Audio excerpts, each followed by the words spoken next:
Aló. Shabbat Shalom, querida familia, amigos invitados, los que nos ven a través de Facebook, ¿no? La porción de esta semana se llama Shemot, significa los nombres, y estamos comenzando el libro de Éxodo. Va del capítulo 1 al capítulo 6, versículo 1, y cuenta la historia de Israel en Egipto, luego su posterior liberación por medio de Moisés y su salida. Vamos a concentrarnos en el capítulo 1. Shemot significa los nombres. Y el idioma hebreo tiene la particularidad de que cada letra tiene un significado en sí misma. Shemot se escribe con la letra Shin, la Men, la Vav y la Tav. Y yo he colocado ahí el significado pictográfico de esta palabra. La Shin tiene que ver con como los dientes que muerden, que mastican y que destruyen. Es la victoria de Dios sobre la muerte, ¿no? La Men habla de las aguas, que las aguas pueden servir para vida, pero también inundan para muerte, ¿no? Como sucedió en el diluvio y como cuando las aguas permitieron que el pueblo pasara en el Éxodo, pero también mataron a los egipcios, ¿no? La Vav tiene la forma de un clavo y habla de conexión. En hebreo sería como la letra I, y ayuda a conectar una frase con la otra, pero el clavo sirve para conectar, y con ese clavo fue conectado nuestro Señor en la cruz. Y la letra Tav habla de pacto, o una señal del pacto y el orden divino de Dios, o el periodo de tiempo divino de Dios, ¿no? Entonces, si nosotros agarramos, yo puse como que 3 significados, ¿no? Puse 3 colores, y podríamos leer esta palabra parafrasearla de la siguiente forma. Shemot habla de la destrucción de las aguas conectadas al pacto. Y no por casualidad, en este libro de Éxodo, el pueblo pasa en medio del Mar Rojo, camino al monte Sinaí, donde se iba a hacer el pacto. Significa también, si vemos los significados de las palabras que están aquí, es el Dios Todopoderoso en victoria sobre la muerte, que es la letra Shin, enviando pruebas para renovar al hombre pecador en el tiempo divinamente ordenado. O los dientes de las aguas, el clavo de hierro como señal de pacto. ¿Por qué los dientes de las aguas? El Señor mismo murió en la cruz para hacer un pacto con su pueblo. Entonces empezamos a entender un poco el sentido de este libro desde su palabra inicial, que es Shemot. Yo le puse el nombre a este pequeño estudio, la formación de nuestra identidad como pueblo de Israel. Porque entramos en Egipto y empezamos a formar nuestra identidad como pueblo. Recuérdense que Jacob tuvo 12 hijos. Hasta ahora no eran un pueblo, simplemente eran una familia. Luego eran 12 familias. Luego, cuando bajaron a Egipto, fueron 70, en el Nuevo Testamento dice 75. Alguna explicación debe haber sobre eso. Pero cuando bajaron a Egipto, bajaron como familia, pero luego se multiplicaron y llegaron a ser un pueblo. Por eso le puse al nombre del estudio, la formación de nuestra identidad como pueblo de Israel. Ok, comenzamos con el versículo. Desde el versículo 1 hasta el versículo 5 de Éxodo. Tatiana, ¿nos puedes leer, por favor? Estos son los nombres de los hijos de Israel que entraron en Egipto con Jacob. Cada uno entró con su familia. Rubén, Simeón, Leví y Judá. Isaacar, Zabulón y Benjamín. Dan y Neftalí. Gad y Aser. Y todas las almas de los que salieron de los lomos de Jacob fueron 70. Ok, se dice en el concepto del mundo que la familia es la base de la sociedad. En este caso, la familia de Jacob, que Dios le cambió el nombre por Israel, es la base de la sociedad del pueblo de Dios. Esa es la base. Y aquí la estamos viendo.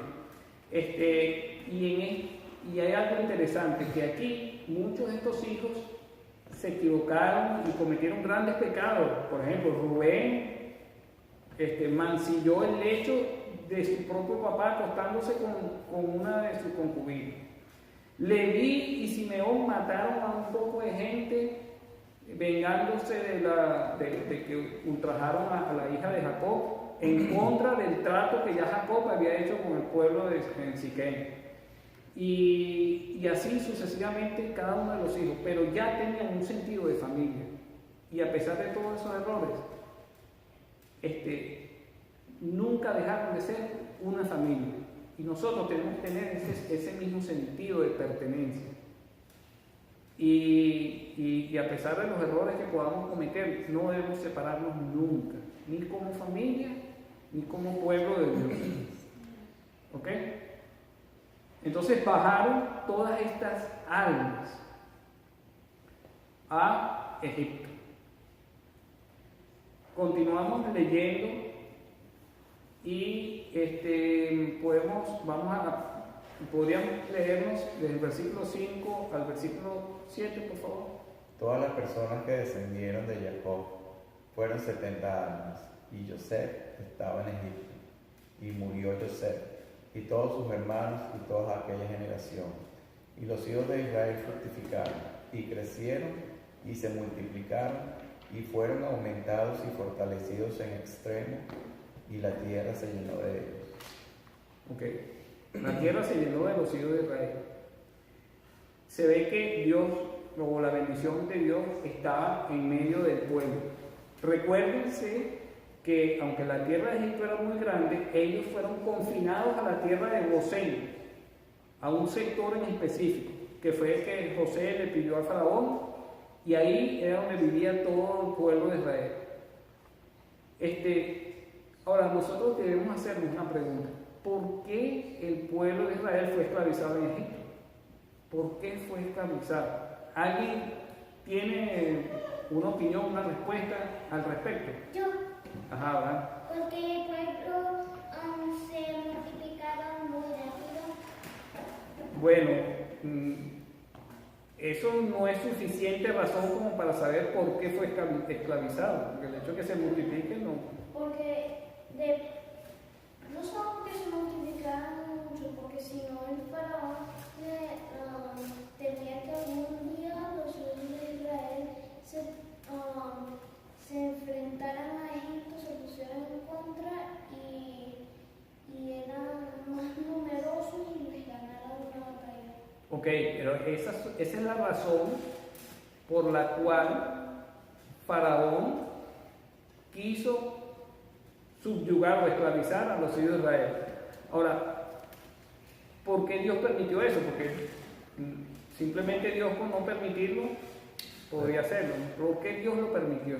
Bueno, puede ser porque Él tenía un propósito más adelante de mostrar su gloria y su poder y hacerse conocer con lo que iba a hacer con su pueblo al liberarlos de Egipto y destruir al pueblo de Egipto. Indudablemente. De hecho, lo vamos a ver más adelante, que ya Dios, cuando se le reveló a Abraham, le había dicho que ellos iban a habitar como extranjeros en una tierra extranjera y que iban a ser esclavizados por 400 años. Ya Dios se lo había revelado a Abraham.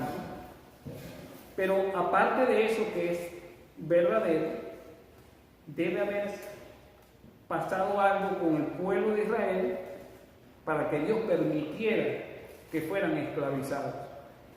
Y aquí en este versículo se nos da una clave. Dice, y la tierra se llenó de ellos. Esa palabra tierra en hebreo es Eretz y también significa país. O sea que Egipto se llenó del pueblo de Israel. Dios los bendijo enormemente y ellos empezaron a esparcirse por todo Egipto. Y eso conllevaba un grave peligro de asimilación. porque no le hicieron caso a José y a Jacob de quedarse en la tierra de Gosén, sino que les está yendo tan bien que empezaron a esparcirse por todo Egipto. Y esto es un grave peligro, porque ya iba a ser mucho más difícil de que mantuvieran su idioma, sus tradiciones, sus costumbres, su linaje, se iban a empezar a unir con otras mujeres que no eran parte del pueblo de Israel, iban a tener mucha más relación con los dioses paganos, con los dioses falsos de Egipto. Y la manera de que Dios evitara eso era permitiendo que el faraón los esclavizara. O sea que, lejos de ser un castigo para la destrucción del pueblo, es el castigo que un buen padre le da a su hijo para que el hijo no se pierda. Es un castigo amoroso. Ok, vamos a seguir desarrollando un poquito esta idea. ¿Qué dice Hechos 7:17, mamá de mía? Pero a medida que se acercaba el tiempo de la promesa que Dios había confirmado a Abraham, el pueblo crecía y se multiplicaba en Egipto. Ok, se acercaba el tiempo de la promesa, y eso va un poco con lo que tú estás diciendo. Se acerca un tiempo que Dios tenía programado para él, digamos que glorificarse y para enseñarnos lo que sería su salvación, no solamente en esa época, sino en el tiempo actual, porque lo que sucedió en Egipto es lo mismo que ha sucedido en la vida de cada uno de nosotros a través de Yeshua. Ok, el pueblo de Dios crece y se multiplica en el mundo a medida que el Mesías se acerca, y eso nos conlleva peligros, buscando la aplicación en el día de hoy, ¿no? Dios quiere bendecirnos sobreabundantemente.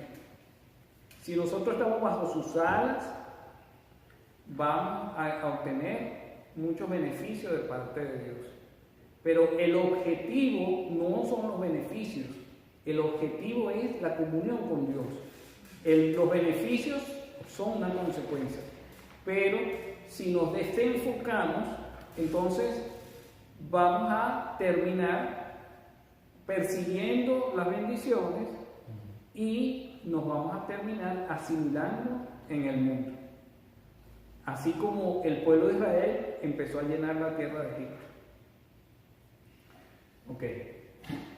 Ya el Eterno le había advertido a Abraham que serían esclavizados.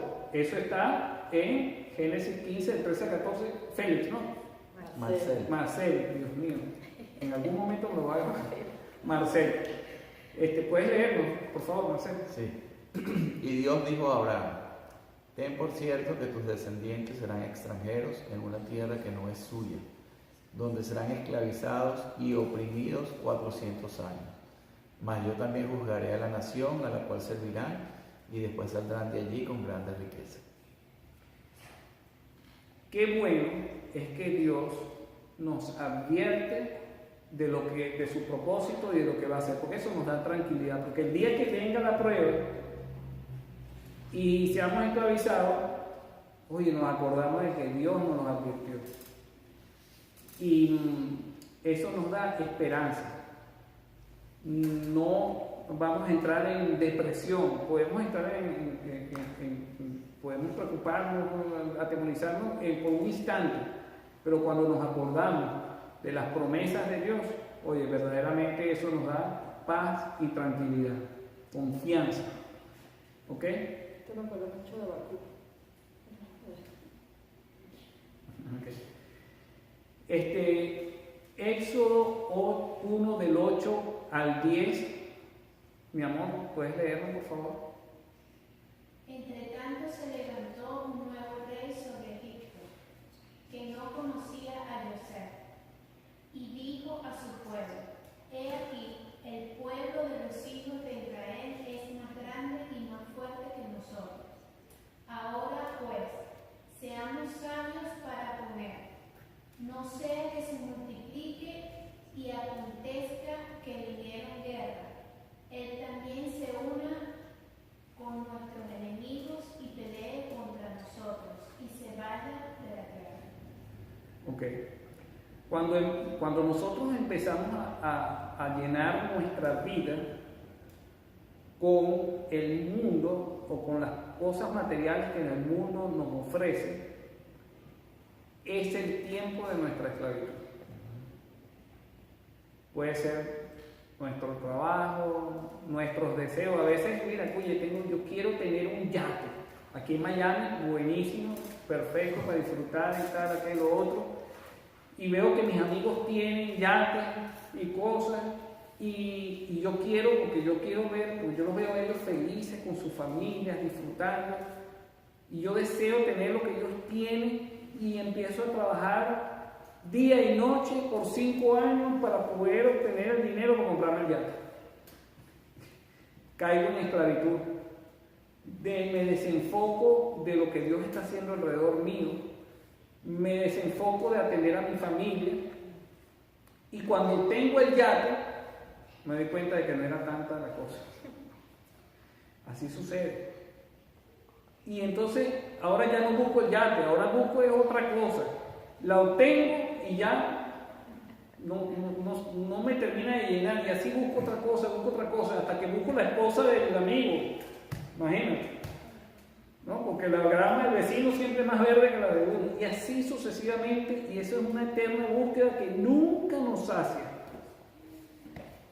Ese es el peligro. Y eso es una esclavitud para el ser humano. Esos deseos. Pero la paz de Dios es lo único que puede completarnos a nosotros. Y esa paz de Dios se obtiene cuando nosotros pues, nos mantenemos con una identidad y enfocados en el Señor mismo. ¿Ok?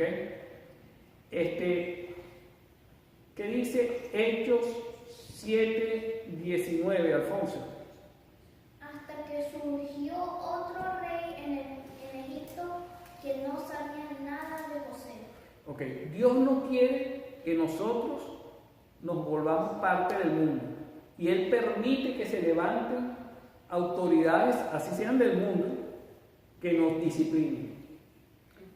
Por otro lado, de parte del enemigo, aquí empieza un proceso como que de antisemitismo, o que es el mismo espíritu del anticristo. Surge, y eso empieza desde las altas esferas. Surge otro rey que no se identificó con el pueblo de Israel, ni con José, ni los conoció. Bueno, seguramente lo conoció en el sentido de que oyó hablar de él, pero decidió darle un vuelco a la política de Estado de Egipto. Así como que en México estaba mandando hasta hace poco Peña Nieto y llegó ahora AMLO, ¿cómo se llama? López Obrador. Y estoy seguro que le está dando un vuelco total a la política del país. Y Peña Nieto se oponía frontalmente a la dictadura de Venezuela, pero ahora invita a Maduro a su toma de posesión. Cambia por completo su política. Y ese es el problema del mundo. Que el mundo cambia sus leyes, su manera de pensar, en función a sus intereses momentáneos. En cambio, las leyes de Dios son eternas, nunca cambian y son, por lo tanto, confiables. Precisamente por eso, porque no cambian. Pero el mundo cambia dependiendo de sus propios intereses. Me acuerdo de Chávez y Maduro en Venezuela, bueno, cambian las leyes a cada ratito como les da la gana. Depende de la situación que estén viviendo, la personalizan a su propio interés. Y eso fue lo que sucedió en Egipto. Como vio que el pueblo se estaba creciendo mucho, cónchale, tenemos que hacer algo, ¿no? Nosotros no debemos amar al mundo. ¿Qué dice 1 Juan 2:15, Tatiana? No améis al mundo ni las cosas que están en el mundo. Si alguno ama al mundo, el amor del Padre no está en él. Porque todo lo que hay en el mundo, la pasión de la carne, la pasión de los ojos y la arrogancia de la vida, no proviene del Padre, sino del mundo. Dios nos protege de eso, porque si nosotros nos gentilizamos, perdemos el amor del Padre. Perdemos el amor del Padre. Por lo tanto, no podemos amar al mundo y amar a Dios al mismo tiempo. Entonces no debemos amar al mundo, también debemos guardarnos sin mancha del mundo. ¿Qué dice Jacobo 1:27? Marcel, hago un pequeño comentario. Jacobo es el libro de Santiago. Santiago no es el nombre de Santiago, es Jacobo. Si ustedes se meten en una Biblia interlineal y ven y se meten ahí, no dice Santiago por ningún lado, dice Jacob. Por alguna razón, la Iglesia Católica le puso un nombre como de santo, ¿no? Santiago, como para, digamos que, desconectar a través del nombre de nuestras raíces, pues el nombre de él es Jacobo. ¿Qué dice Jacobo 1:27? La religión pura y sin mácula delante de nuestro Dios y Padre es esta: visitar a los huérfanos y a las viudas en sus aflicciones y guardarse sin mancha del mundo.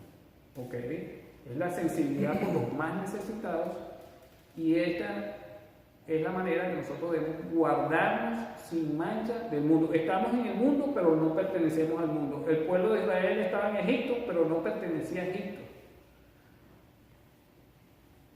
Y por último, no nos debemos adaptar a este mundo. Mira, es muy fácil que nosotros vengamos a este país, nosotros estamos viviendo aquí como extranjeros, y es muy fácil que nuestros hijos o los hijos de nuestros hijos pierdan el idioma. En una generación el idioma se puede perder, porque tendemos a adaptarnos a un nuevo país, una nueva cultura, un nuevo idioma, las tradiciones, todo ese tipo de cosas. Pero claro, nuestra preocupación no es perder nuestra identidad venezolana, porque más que venezolanos nosotros somos parte del pueblo de Dios. Esa es nuestra verdadera identidad, la cual vivamos aquí en Venezuela o en cualquier parte del mundo, debemos vivir como extranjeros sin olvidarnos de nuestra identidad. ¿Qué dice Romanos 12:2, mi amor lindo, precioso? Y no os adaptéis a este mundo, sino transformaos mediante la renovación de vuestra mente, para que verifiquéis cuál es la voluntad de Dios, lo que es bueno, aceptable y perfecto. ¿Por qué nos tenemos que renovar? Porque nosotros veníamos del mundo y nuestros padres con las mejores intenciones nos enseñaron cosas buenas y malas, y nosotros a través de las circunstancias, la cultura, todo, venimos de eso, y cuando venimos al Mesías, entonces viene un proceso de renovación. Entonces no debemos amoldarnos ni adaptarnos a este mundo. Ahora, ¿qué sucede con el mundo? ¿De qué manera reacciona el mundo con nosotros? Así como reaccionó el nuevo rey o el nuevo faraón con el pueblo de Israel. El mundo no nos podemos sorprender de que nos odie. Y este mensaje va para ustedes, niños. Ustedes van a afrontar muchas situaciones con otros niños, o cuando estén más jóvenes y adolescentes, de que esas personas van a querer que ustedes hagan lo que ellos hacen. Si ellos bailan así, no sé cómo es la broma, ellos van a querer que ustedes bailen así. Si ellos fuman, ellos van a querer que ustedes fumen. Si ellos se meten droga, van a querer que ustedes se meten droga. Si ellos practican el sexo con libertinaje, van a querer que ustedes hagan lo mismo. Y si ustedes no lo hacen, ellos se van a molestar con ustedes y probablemente los van a rechazar. Pero eso no nos puede sorprender. Y nosotros no podemos estar viviendo para agradar a los demás. A los demás me refiero a las personas del mundo. Nosotros tenemos que vivir como Dios nos indica que debemos vivir. Eso es muy importante. No se sorprendan Ustedes no, cuando vengan acá a la casa de papá, mamá, que el niñito no me quiere. Bueno, pero no se sorprendan de eso. Porque el mundo siempre nos va a rechazar a todos nosotros como pueblo. Ok. Leímos eso. Ok, Tati, ¿puedes leernos, Tati, por favor? Si fuerais del mundo, el mundo haría lo suyo. Pero como no sois del mundo, sino que yo os escogí desde el mundo, por eso el mundo os odia. El saber eso nos va a dar una gran tranquilidad. Porque cuando nos insulten, cuando nos rechacen, nosotros no vamos a tomar eso como algo personal, sino que Dios ya nos los ha advertido. Y al contrario, nosotros vamos a amar a esas personas, y ese amor es lo que va a hacer que no todas, sino algunas de esas personas se sientan atraídas y puedan recibir el mensaje de salvación y puedan llegar a formar parte del pueblo de Dios. Salmo 105, 23 al 26. Mi amor, ¿puedes leernos? Después entró Israel en Egipto, y Jacob fue extranjero en la tierra de Canaán, y multiplicó su pueblo en gran manera, y lo hizo más fuerte que sus enemigos. Volvió el corazón de ellos para que aborrecieran a su pueblo, para que pensaran mal contra sus siervos. Envió sus siervos Moisés y Aarón, al cual escogió. Ok, en hebreo, digamos que hay varios términos que hablan de volver. Uno es shua, que habla de teshuvah, que es volverse en arrepentimiento. Eso es, si voy caminando en esa dirección y Dios está aquí, me vuelvo y empiezo a caminar en dirección a Dios. Eso habla de arrepentimiento. Pero en este caso, la palabra que está ahí en el Salmo no es volverse en arrepentimiento. Es la misma palabra que habla como que de revolverse. ¿Se acuerdan cuando el ángel quedó con una espada que se revolvía cuidando el jardín del Edén? Que tú no puedes pasar porque esa espada va en todas direcciones y termina matándote. Entonces, este volver en muchas otras partes de la Torá es traducida como destrucción, pero también habla de volver, o como que un cambio de opinión. Así es el mundo. Por eso que nosotros no podemos confiar en las personas que no confían en Dios antes que en Dios mismo, porque las personas cambian de opinión todo el tiempo. Nosotros hacemos trato con alguna persona en el mundo y lamentablemente con algunos que se dicen ser hermanos que no son maduros o que no lo son. Y el problema está en que hoy dicen una cosa y mañana dicen otra. Nosotros mismos como padres tenemos que cuidarnos de no decirle a nuestros hijos una cosa, después decirle otra cosa y después otra cosa, porque los hijos terminan perdiendo la confianza en nosotros. Entonces, esa actitud es la misma actitud del espíritu de antisemitismo, que es el mismo espíritu del anticristo. El mundo siempre va a tratar de manipularnos, cambiarlo de opinión para destruirnos, sin saber que eso es su propia destrucción. Efesios 4:14. Marcelo, ¿nos puedes leer, por favor? Sí. Para que ya no seamos niños, sacudidos por las olas y llevados de aquí para allá por todo viento de doctrina, por la astucia de los hombres, por las artimañas engañosas del error. Ok, vimos que el nuevo faraón actuó con astucia y dio un plan para terminar esclavizando al pueblo de Israel y destruyéndolo. Si nosotros nos ponemos a confiar en el mundo, vamos a hacer con la ola del mar. Vamos para allá, vamos para acá. Dependiendo del que quiera manipularnos, lo haga. Ay, que tal persona me hizo sentir mal. Mira que el otro me dijo tal cosa y yo me puse bravo o me puse triste. Nosotros no podemos depender de los demás, de cómo quieran hacernos sentir a nosotros. o como ellos quieran descargar sus propias frustraciones. Nosotros no tenemos que dejarnos guiar por las emociones, nosotros tenemos que dejarnos guiar por lo que Dios dice.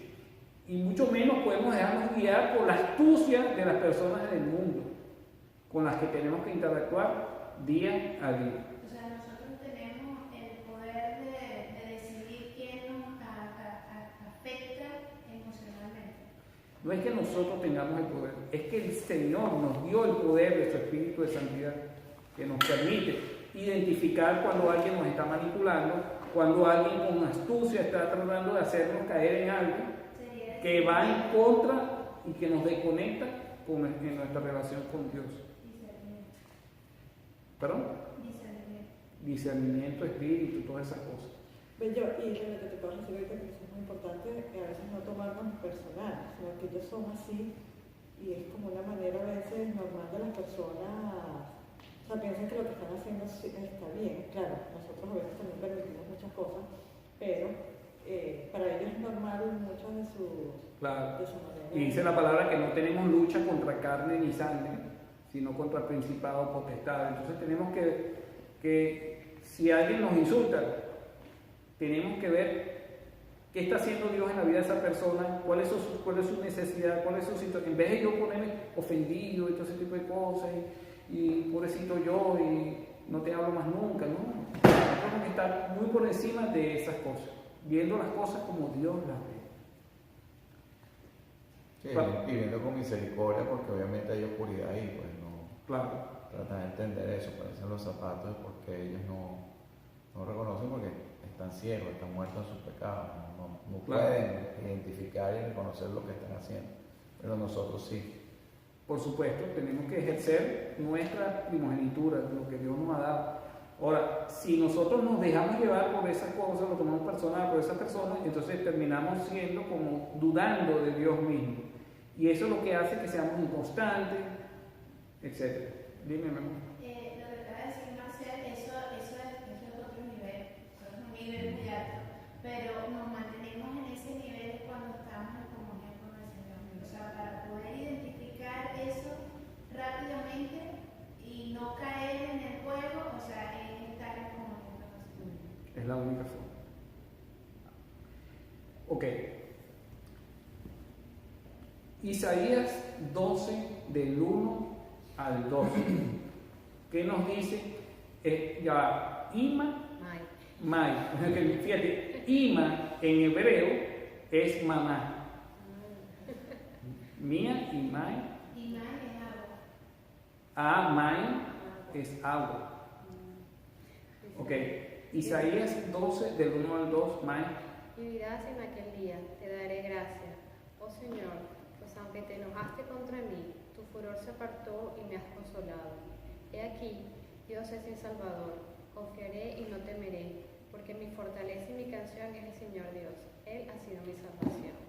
Ok, mientras por un lado el que duda tiene una actitud autodestructiva, cuando nosotros reconocemos a Dios en todos nuestros caminos, le vamos a poder dar gracias, incluso cuando Él nos aflija, cuando Él nos discipline.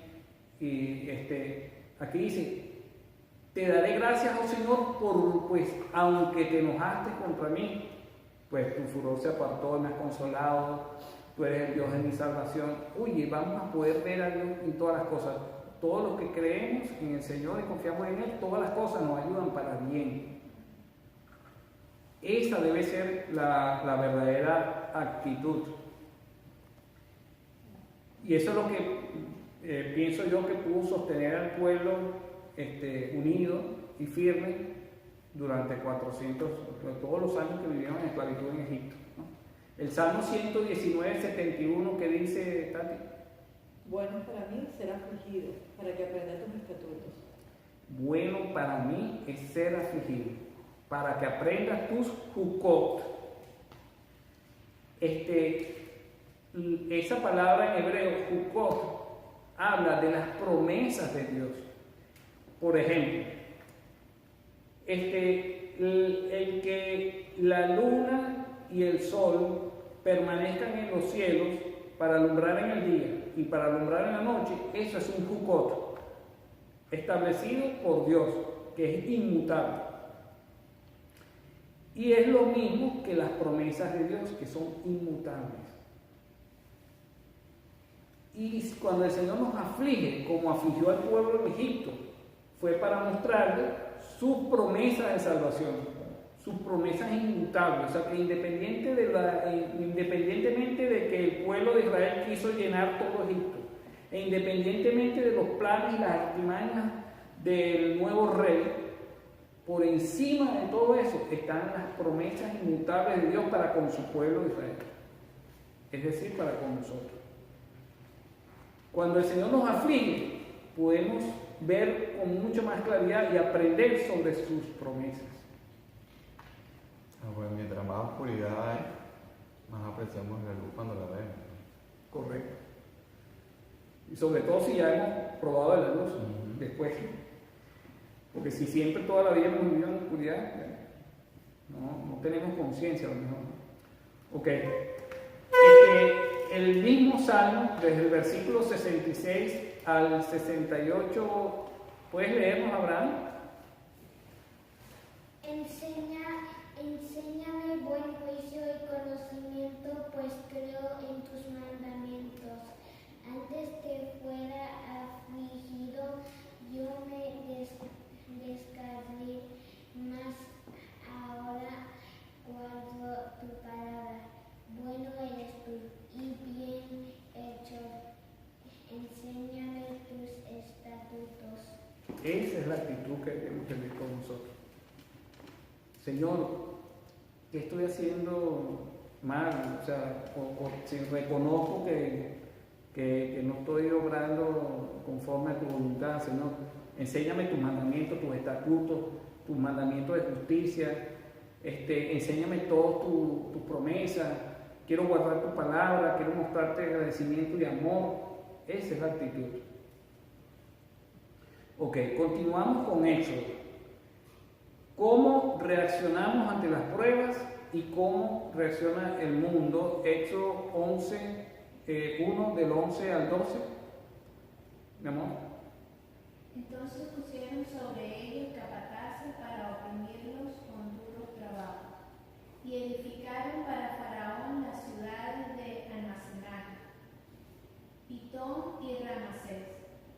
Pero cuanto más los oprimían, más se multiplicaban y más se extendían, de manera que los egipcios llegaron a temer a los hijos de Israel. ¿Cómo nosotros vamos a ser conocidos en el mundo? Porque nos conocen, porque nos ven con la Biblia, o porque nos ven con un talío, una equipa, o porque nos sabemos la Biblia de memoria, una enciclopedia ambulante. No. Nosotros vamos a ser conocidos en el mundo cuando las personas vean que el poder de Dios está en nosotros. Porque el mundo siempre va a tratar de pisotearnos, de ponernos la bota.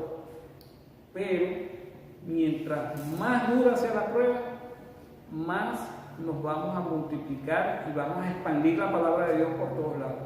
Así como pasó con los apóstoles. Los persiguieron, eran pocos, y los mataron, los hicieron de todo, y aquí estamos nosotros. Quiere decir que la empresa que ellos iniciaron fue exitosa, se multiplicó en gran manera. Entonces, ¿cómo tenemos que analizarnos a cada uno de nosotros? ¿Qué tipo de creyentes somos nosotros? ¿De los que apenas nos presionan un poco y las tiran la toalla? ¿O cómo somos? Deberíamos ser, nuestra vida debería ser reflejo de lo que sucedió en nuestro pueblo en Egipto. Mientras más nos oprimen, más nos multiplicamos, nos expandimos y más predicamos la palabra mientras a veces, mira, esto sucede mucho en las congregaciones. De repente estamos predicando conforme a la verdad del Evangelio, pero eso no llama la atención, no es popular, no da muchos likes, ¿no?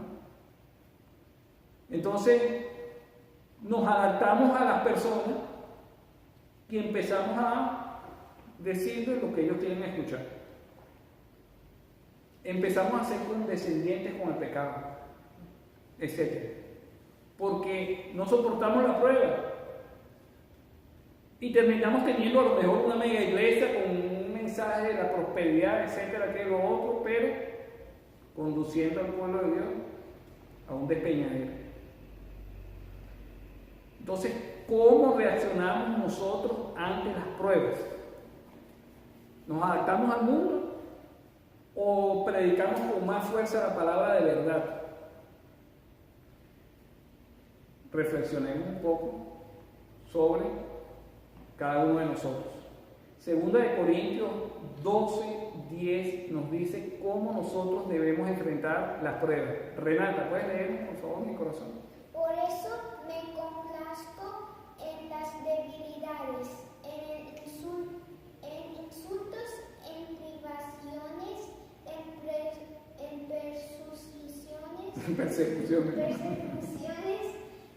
y en angustias, por amor a Cristo, porque cuando soy débil, entonces soy fuerte. Ok, cuando nos veamos en esa situación, recordémonos de esta palabra. Por eso es que es tan importante que utilicemos nuestro almacén, que es el corazón, para colocar la palabra de Dios, para que cuando venga la prueba nos acordemos de esto y nos fortalezcamos. Por amor a Jesucristo, nosotros estamos dispuestos a sufrir cualquier agravio, con gozo, con gozo. Este es un versículo súper recontra famoso, ¿no? Es muy usado, aunque a veces se saca un poco de contexto. Todo lo puedo en Cristo que me fortalece. O sea que yo puedo todo. Muchas veces se toma ese versículo para decir, bueno, yo todo lo puedo, yo quiero ese carro, lo voy a obtener, yo quiero esa casa, la puedo, yo puedo con esto, puedo con aquello, puedo con lo que sea, ¿no? Pero vamos a ver qué dice realmente Cristo es nuestra fortaleza. Pero ¿cuál es el contexto de lo que se está diciendo aquí? Veámoslo ahorita. ¿Puedes leernos, por favor? Sé vivir en pobreza y sé vivir en prosperidad. En todo y por todo he aprendido el secreto tanto de estar saciado como de tener hambre, de tener abundancia como de sufrir necesidad. Ese es el preámbulo de este versículo, que dice, todo lo puedo en Cristo que lo fortalece. ¿Qué es todo lo puedo? Vivir en pobreza y vivir en abundancia con gozo. De eso se trata. Esta carta a los filipenses la escribe el apóstol Pablo. ¿Y dónde estaba? En una cárcel en Roma. Cuando vayamos a Europa se las voy a mostrar. Una cárcel que está hundida así debajo de un hueco así abajo, húmeda, fría. Ahí estaba encadenado las 24 horas del día y en esa cárcel escribió esto. Todo lo puedo en Cristo que me fortalece. Estoy en la cárcel y estoy con gozo y estoy predicándole a mis carceleros y a mis compañeros de celda. Y estoy fuera de la cárcel y también estoy gozoso, feliz, estoy haciendo lo mismo. Tengo abundancia y vivo con felicidad y contentamiento. Tengo poco y también vivo con felicidad y contentamiento. Estaban en Egipto el pueblo y está esclavizado y más crecían y se fortalecían.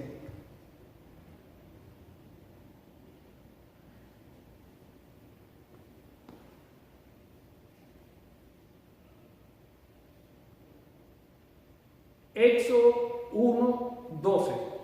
¿Qué nos dice, Tati? Pero cuanto más los oprimía, más se multiplicaban, más se extendían, de manera que los egipcios llegaron a temer a los hijos de Israel. Esa palabra temer, hay varias palabras que dicen temer, pero esta palabra no es el temor a Dios, no es el temor a Dios. Esta es otra palabra que es vayakutsu. Ahí se la puse en hebreo y como se diría transliterado, ¿no? Vayakutsu. ¿Qué significa? Que los egipcios llegaron a temer.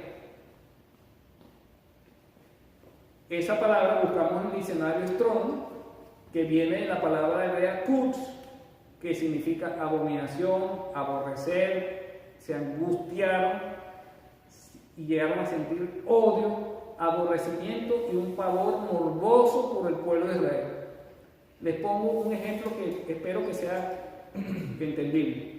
Cuando yo veo una cucaracha, yo le tengo un pavor que las aborrezco. O sea, por un lado le tengo pavor, por otro lado la aborrezco y por otro lado me crea una gran angustia. Me acuerdo una vez mi mamá en una panadería, que yo estaba chiquito, como la edad de Alfonso, y de repente mi mamá empieza a gritar en la panadería, ¡ah! Pero unos gritos, no eran un grito, eran alaridos, como una película de terror. Y yo decía, ¿qué pasó, mamá? ¿Qué te pasó? ¿Qué te están haciendo? Y yo no sé, nadie te estaba haciendo nada. Era que tenía, entonces yo hacía así, era que tenía una borracha en la cabeza. Bueno, mira, cuando nosotros empezamos a predicar la palabra, vamos a sentir muchas veces el aborrecimiento de los pecadores. Porque el que está en pecado y le gusta y lo disfruta y no quiere que nadie le haga ver su pecado, prefiere andar en la oscuridad, amar más las tinieblas que la luz. Esas personas entran en angustia y terminan ardiendo. Por ejemplo, lamentablemente la comunidad LGTB o muchos homosexuales se ponen fúricos y se ponen violentos cuando escuchan algo que tiene que ver con la palabra de Dios. Porque se sienten condenados y ellos quieren seguir viviendo en su, ¿no? Y reniegan de Dios y todo ese tipo de cosas. Entonces, nos abominan. Ese es el mismo sentimiento que tuvieron en Egipto contra el pueblo de Israel. Mientras más los oprimían, mejor les iba. Hasta que llegó un momento que le tuvieron terror y los aborrecían por completo. Ese es el espíritu del antisemitismo y del anticristo. Ese es el espíritu del antisemitismo y del anticristo. Sí, porque también hay un mundo espiritual que está mandando ahí, por eso hay ese rechazo inmediato. O sea, no solamente la práctica pecaminosa, sino el espíritu que está gobernando, ya sean los hijos de Dios o los hijos de Dios. Claro. Como esto no existe, ¿no? Como Drácula, que la cruz, una cosa así. Un rechazo total, ¿no? Ok. El mundo nos odia y nos aborrece porque le producimos temor y angustia. Sin embargo, a esas personas tenemos que dejarlas tranquilas. Nosotros vamos a predicar con libertad, pero a esas personas nosotros tenemos que dejarlas tranquilas. Pero aquellas personas que demuestren interés, curiosidad, que nos preguntan, que se acercan, que tienen un deseo, esa es una señal de que a esas personas debemos nosotros predicar. A veces a esas personas que se ponen así como Drácula y que nos aborrecen por completo, nosotros queremos insistir y terminamos siendo peor, que se genera una pelea, un conflicto, o sea, horrible. Y esas personas dicen que nosotros somos unos fanáticos que estamos obligando, lo que no sé qué, que lo otro. Realmente lo que quieren es vivir en su pecado. Entonces tenemos que saber darle lectura a esas situaciones.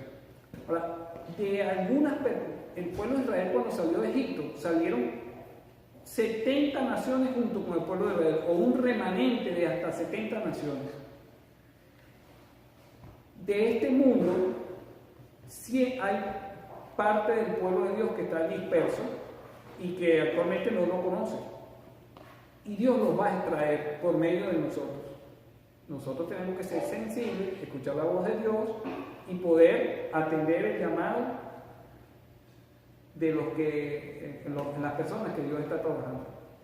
Algunos del mundo, lamentablemente, muchos los llamados, pocos los escogidos. Van a atender el llamado. El resto nos va a aborrecer siempre. Sí, tengamos claro eso. ¿Qué dice Romanos 10:14?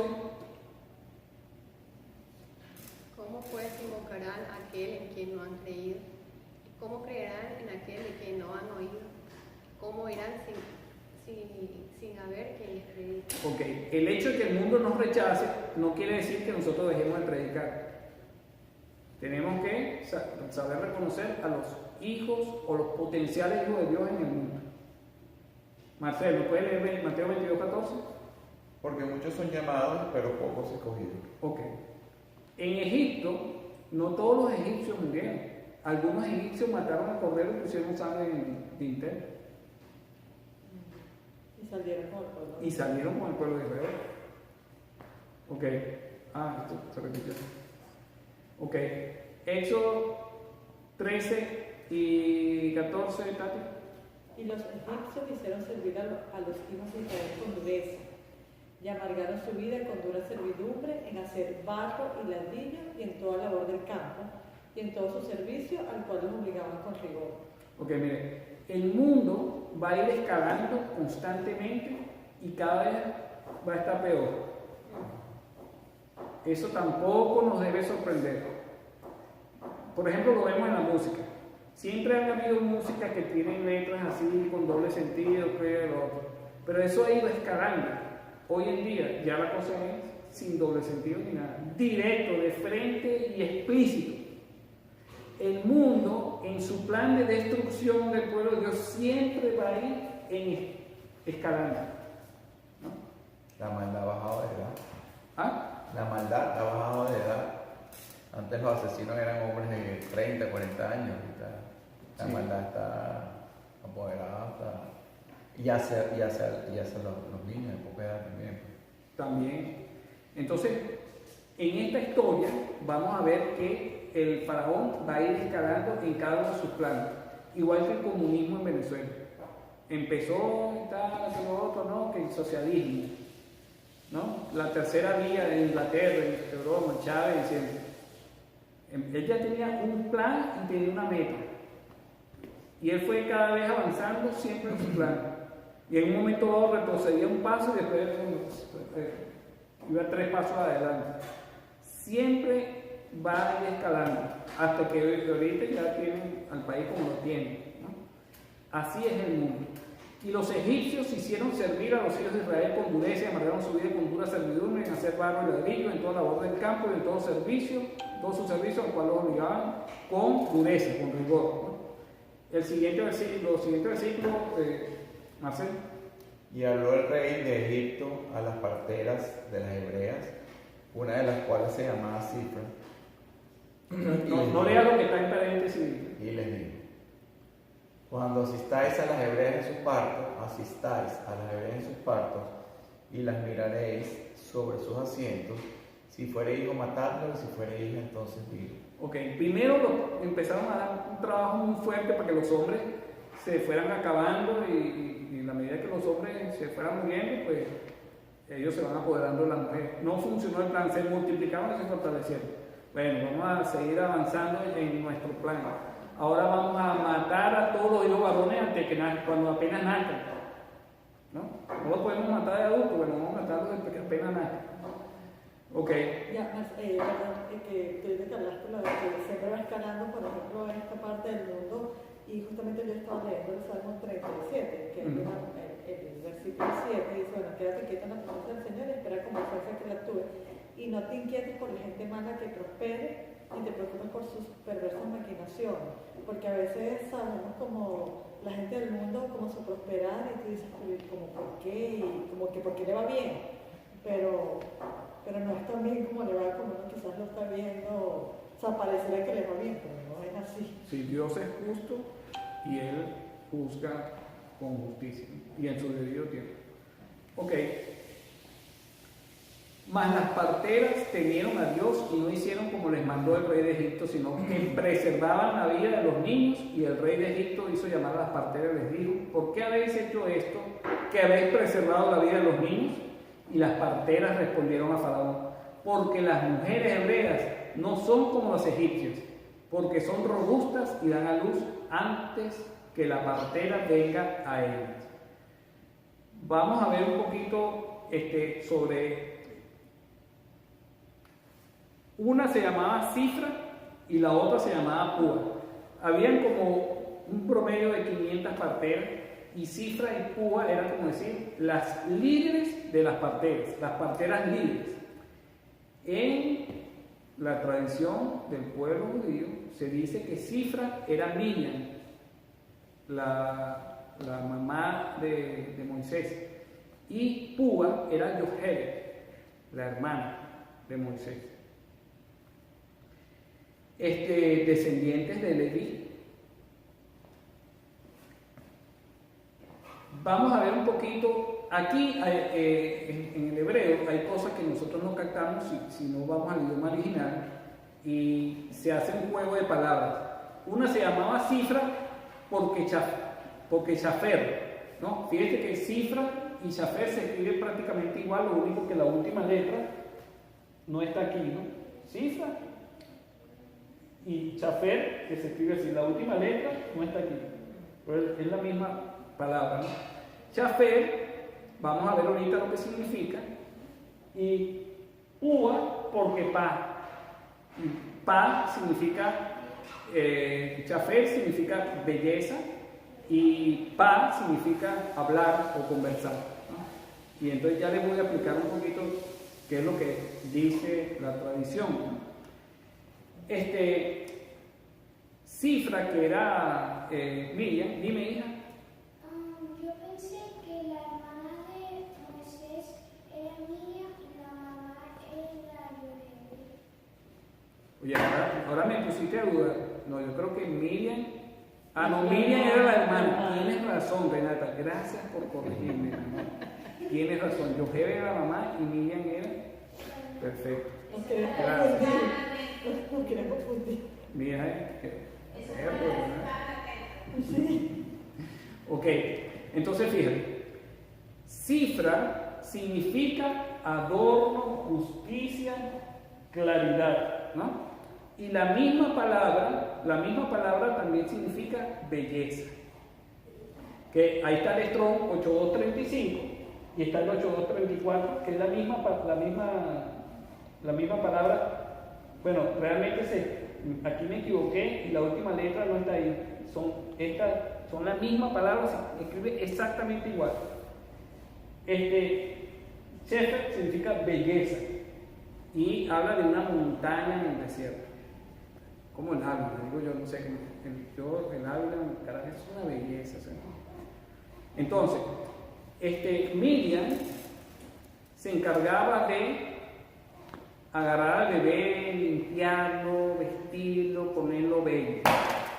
Aunque Faraón los tenía destinados para la muerte. Y esto nos enseña también que nosotros, aunque estemos en el peor de los peligros, nunca debemos perder nuestra dignidad.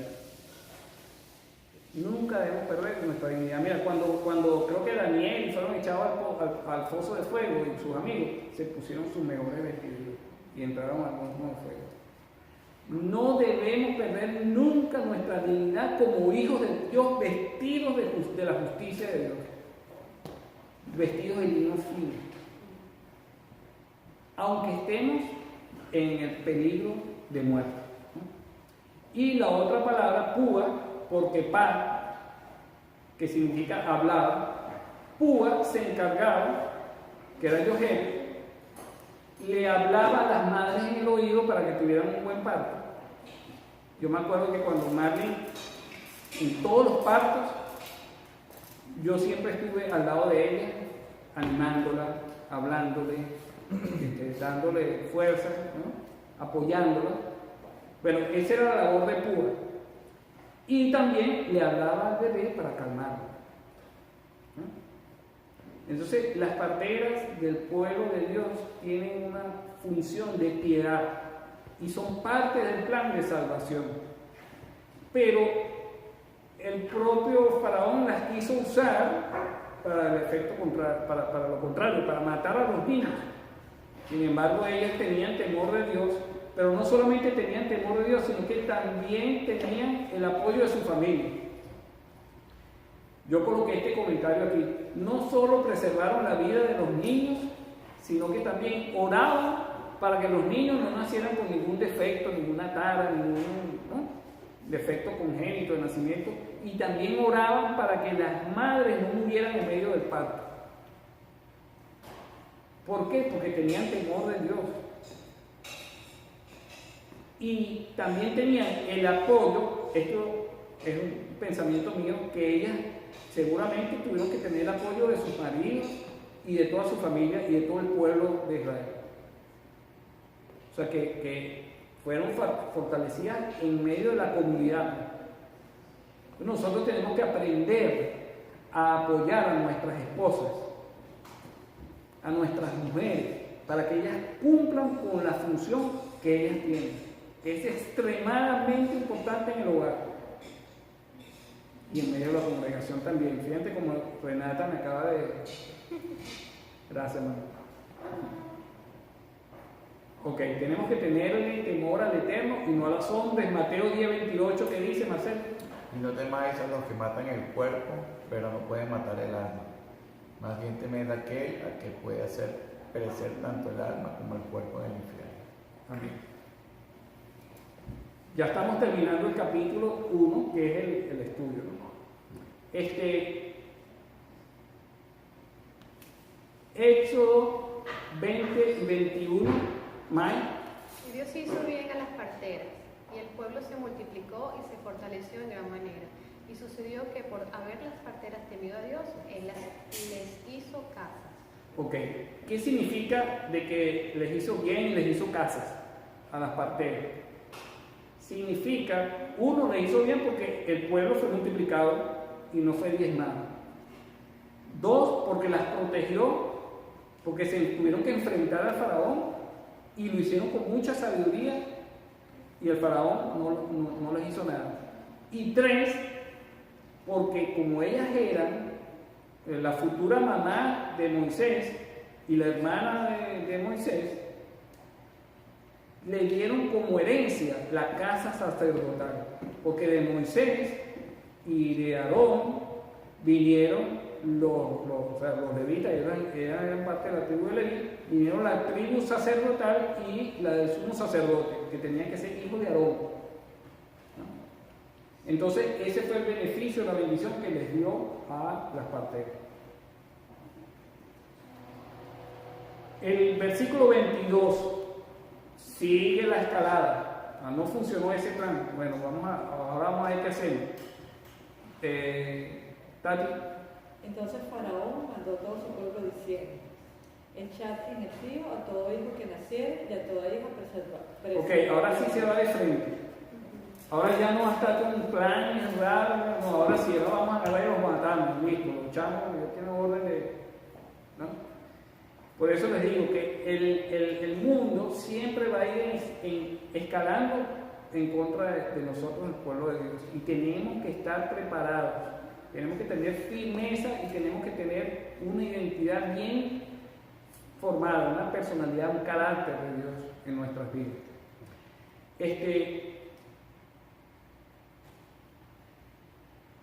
Esta es la parte final. Entonces, fíjense, como un resumen, la formación de nuestra identidad como pueblo de Israel está basado en ¿qué? En las promesas de Dios, en su fidelidad a través de las pruebas que pasamos en el mundo y en el Mesías Yeshua.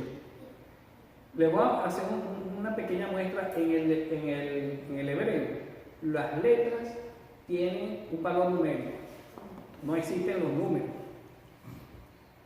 sino cada letra tiene un valor numérico. Y eso se llama gematría. Y a través de la gematría Dios nos habla también. Pero esto es un nivel de profundidad más grande, un nivel más profundo de lo que es la revelación de Dios, ¿no?